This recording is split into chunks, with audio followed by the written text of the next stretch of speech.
হেই, আসসালামু আলাইকুম। 31 তারিখের যে ডিসেম্বর, যেটা 31st নাইট হিসেবে সবাই উদযাপন করবে, আমি মনে করি সেটা আসলে আমাদের আতশবাজি বা ফানুস উড়াই ওইটা উদযাপন না করা উচিত। কারণ এতে অনেক পশু পাখির ক্ষয়ক্ষতি হয়। কারণ আপনারা দেখবে যে শীতকালে অনেক অতিথি পাখি আসে বাইরের দেশ থেকে আমাদের দেশে। তারা শীত চলে গেলে আবার সেই পাখিগুলো চলে যায়, আমরা কিন্তু ওই পাখি আর সারা বছর দেখতে পাই না।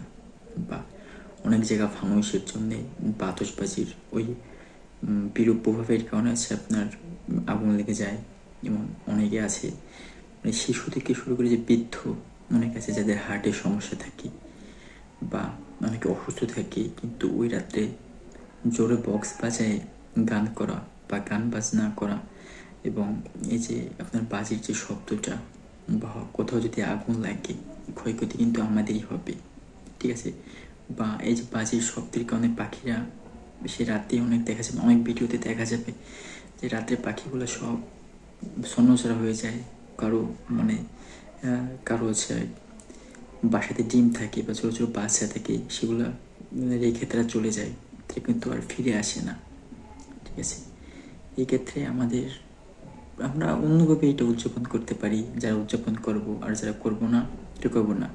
যেহেতু এটা আছে আমাদের মুসলিমদের জন্য এটা আসলে না, কিন্তু সেক্ষেত্রে আছে আপনার এটা কিন্তু আমরা অন্যভাবে পালন করতে পারি, যেভাবে আতশবাজি না ফুটাই কিংবা অনেক জোরে বক্স না বাজে রাত্রে। কেন আমরা একটা খেলার আয়োজন করতে পারি কিংবা আমরা একটা খাবার দাবারের আয়োজন করতে পারি। মানে এটা ওই দিক থেকে কিন্তু এটা বেটার।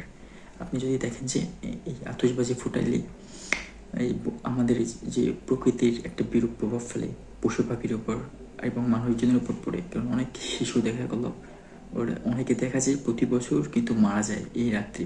দুজন মারা গেলে এটা কিন্তু ব্যাপকভাবে পাবলিক হয়, কিন্তু এছাড়া কিন্তু পাবলিক হয় না। সেক্ষেত্রে দেখা যাচ্ছে যে কারো হার্টের সমস্যা থাকতে পারে, কারো পেটের সমস্যা থাকতে, কারো মাইগ্রেনের সমস্যা থাকতে পারে, যাতে ওদের আসলে কিন্তু রাতে ঘুম হয় না। সেই ক্ষেত্রে আমরা কিন্তু এই বাজি ফোটানো কিংবা এই অতি জোরে বক্স বাজানো ক্ষেত্রে আমরা বিরত থাকতে পারি। আমরা একটা ফুটবল খেলার ব্যবস্থা করতে পারি কিংবা আমরা যে আপনার শর্ট পিচ আছে ক্রিকেটের ক্ষেত্রে সেটা করতে পারি, এতে কিন্তু ভালো হবে। কিংবা আমরা খাওয়া দাওয়ার ব্যবস্থা করতে পারি, ওর থেকে বেটার কিন্তু এগুলো আসে। কারো কোনো ক্ষতি হচ্ছে না, কারো কোনো ক্ষতি হয় না বা হবে না। কিন্তু এই আতশবাজি কিংবা এই ফানুস বানানোর জন্য কিন্তু প্যানিকুলের বিরূপ প্রভাব ফেলে। অনেক ক্ষেত্রে দেখা যায় যে পাখিরা, যেসব পাখি ডিম কিংবা বাচ্চা রেখে চলে যায়, ওগুলো কিন্তু আর ব্যাক আসে না। দেখা যায় যেসব পাখি ডিম বাচ্চা রেখে ওই রাত্রে চলে যায়, ঠিক আছে, তাদের বেশিরভাগই আর ফিরে আসে না তাদের বাসায়। কারণ ওরা আছে, ওদের মগজ হচ্ছে ছোটো থাকে। আমি যেটা মানে বুঝতে পারছি ঘাটাঘাটি করে, যে ওদের মগজ ছোটো, সেখানে ওরা শব্দ নিতে পারে না, ওরা চলে যায়। অনেক পাখি মারা যায়, প্রাণীগুলোর একটা ব্যাপক ক্ষয়ক্ষতি হয় এবং মানুষজনের কিন্তু ক্ষয়ক্ষতি হয়।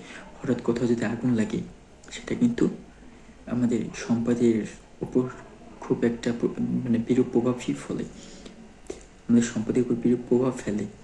সেই ক্ষেত্রে আছে আমরা 31 ডিসেম্বরের যে রাতে আমরা সবাই জোরে লাউড দিয়ে বক্স বাজানো, আতশবাজি ফোটানো এবং ফানুস উড়ানো থেকে বিরত থাকি। সবাই ভালো থাকবেন, নিরাপদ থাকবেন, সুস্থ থাকবেন। আল্লাহ হাফিজ।